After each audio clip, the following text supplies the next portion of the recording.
Hey everyone, this is Sailor here with Elizabeth, and sorry about not making a video for a while. It's just a lot of stuff has been going on in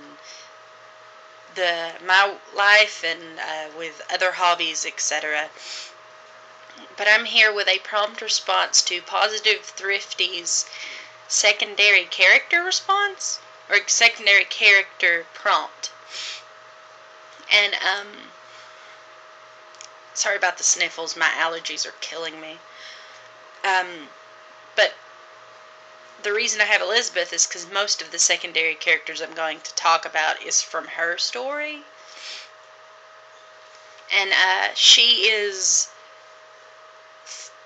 in the work in progress story that I'm working on called The Misunderstood. I say her story, but really there's 4 main characters that are all equally main characters of the story. There's no this is definitely the one main character. They're all, equally important in the story. Her best friend Alex, her best friend Alex, a girl that goes to college with them, Jennifer, and then Jennifer's best friend Jackson. So Elizabeth, Alex, Jennifer, Jackson. And I do have intentions of getting all the other 3 in doll form, but as far as main characters, there's the 2 roommates, which is her roommate and Alex's roommate, which I'm not sure whether I'm going to get in doll form, but her roommate is Alina? Yeah, Alina, there we go. And she is the roommate that Elizabeth doesn't really like her all that much, but because she's always kicking her out of the room to have fun time with people. Well, at least that's what Elizabeth assumes. She's getting kicked out because she's bringing some dude over. And Alina sort of alludes to it, but she never actually says that's what it is. It's just the assumptions that Elizabeth makes. And, which turns out to be wrong, as most of the characters do in the story turn out to be not what they expected. Her roommate does have a power. It is to control plants and the earth, so she can cause minor earthquakes within her vicinity, control the plants, make them grow, make them come up and attack people if she wanted to. Of course, that's a working thing. I may change that, but it's mainly because I've always wanted a character that could do that. Because back when I roleplayed online a lot, I had a X-Men OC that could do that, but that may be changed, because I don't know if that really fits that character's personality. And of course, both roommates end up dating one of the main characters, which I won't say which ones, but it's, because that will be a spoiler when I actually get the story written, because I do have intentions of reading them, and then some of them will be done in picture stories, the ones that can be done in that way. But yeah. And then Alex's roommate is who they nicknamed Ghost. His name is Lynn. That's a working name. I may change that. His name is Lynn. He is who they nickname him Ghost, because he's that roommate that is there, but you'd never really see him. Alex may see him once a week, if that, and even less so after the storm, because of Lynn's power, which is the ability to stop time. And Alex has always thought Lynn was cute, but never said anything because, he doesn't know if his roommate would freak out because, oh, he's living with a gay guy. Oh, goodness, freak out. But he comes to find out later in the story that his roommate is gay too, which is kind of a funny scenario and how that turns about.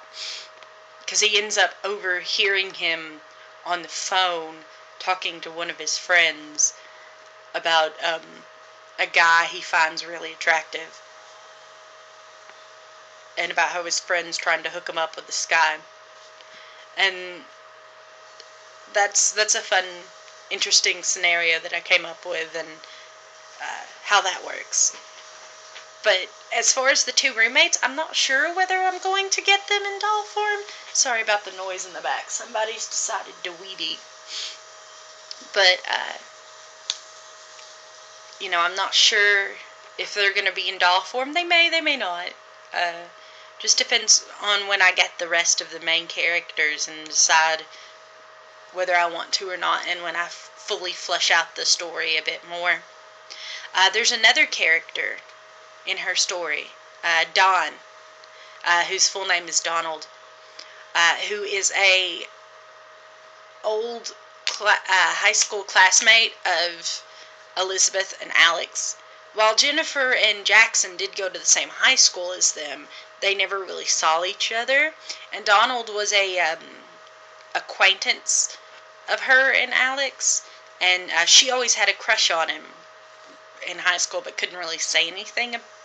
Couldn't bring herself to say it. But yeah, he does have power too. It is to basically nobody else's power works on him. So when she touches him and she feels like, she wants someone to want her, he doesn't immediately lust after her like every other guy would. And Alex can't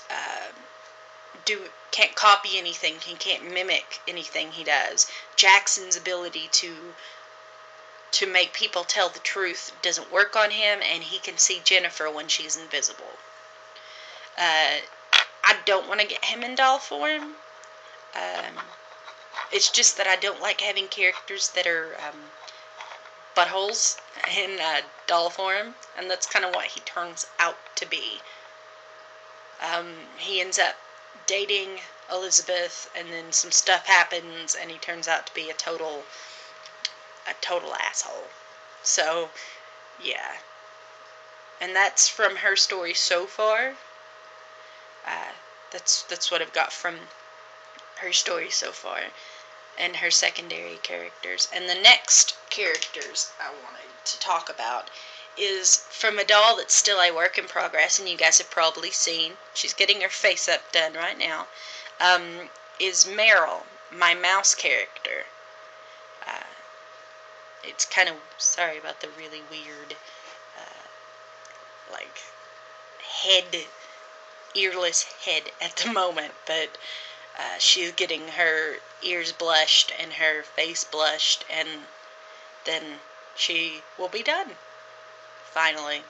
But the secondary characters in her story are her dad, who is a human, and her best friend / crush / servant, Darwin, who is human. In her original story, he was a mechanical man, but in this version of her story, he's human. They also, I may end up changing him to a mechanical man again, because it will actually make sense as to why he knows what she is and how to deal with it. But as of right now, he's human. Her father is her actual father, the father of the soul that is in the mouse. He's a strict kind of father. He doesn't let her really, I'm going to put down the creepy head now. He doesn't really let her go anywhere. He's very, very protective of his little girl. He was kind of protective before she died, but even more so when she did die. and then put her soul, and her soul went into the mouse. Which is understandable as to why he would be protective, because, if your daughter gets murdered and you have a second chance with her, you're probably going to not let her do anything or go anywhere. But he's a wealthy man, very wealthy, a nobleman, a high nobleman in his country. Which is very, very not common for humans in this world, because humans are sort of like looked down upon and they're considered the mutts. But yeah, that's the interesting thing about that world. But he married into it, and he married her mother, who died when she was murdered when she was murdered. They were murdered at the same time, her and Meryl. And she was, he married into that family line, which is why a lot of people were really suspicious when she was murdered, because a lot of people were thinking, oh, maybe, he hired the highwayman, but that's not true at all. He loved his family and would never do something like that. But yeah, he's also a alchemist and a fairly decent businessman. And he wants Meryl to follow in his footsteps, but Meryl doesn't want to. She wants to be a writer, and she loves reading, and he doesn't understand why she reads all this fantasy novel-y crap and doesn't, she needs to apply herself to work more, etc. And then Darwin is a sweetheart. He's always thinking about Elizabeth before himself. He's always, taking care of her. Or not Elizabeth. Why did I say Elizabeth? Meryl before himself, He came to work at the Tachibana household when he was 8, so shortly before Elizabeth. I keep calling her Elizabeth. I don't know why. I guess it's because I was talking about Elizabeth. But right before Meryl was murdered, so about a year before that, and they quickly became best friends because, they're both little children. He's not a slave. He's a paid servant. He was an orphan, and Meryl's mother, Lilith, felt sorry for him because, he was a beggar child that was out on the street. So she took him in and made him a servant and paid him a good wage, and his job was basically just to play with Meryl, just to be there for Meryl. So Meryl had someone her own age to play with. And when Meryl died and became a mouse, his job was to take care of her and help her acclimate back into life. However, they kept a lot of her actual life secret from her. They didn't tell her anything about her mom, and Darwin was always trying to tell her, and Mr. Tachibana was like, no, you can't do that. Keep this secret. And when he gave Meryl a book that her mother had been working on, which is called Mousie and Horsey, because Meryl's favorite animal is a mouse and her mother's favorite animal is a horse, and it's a cute little picture book. He got sent off to another estate to be a servant there, and Meryl got really upset, and that's why she leaves the house. But I'm wanting to get Darwin as a doll. I've always wanted to get him as a doll, back when he was a mechanical man. But her father, I probably will not get her father as a doll, because there's a specific mental image in my head of this character who is an actual person who played this character's father in the game that I played, so I probably will not get him as a doll, but Darwin I definitely do want to get. But this video is really long, so I'm gonna cut it off here. Thanks for watching. Bye, guys.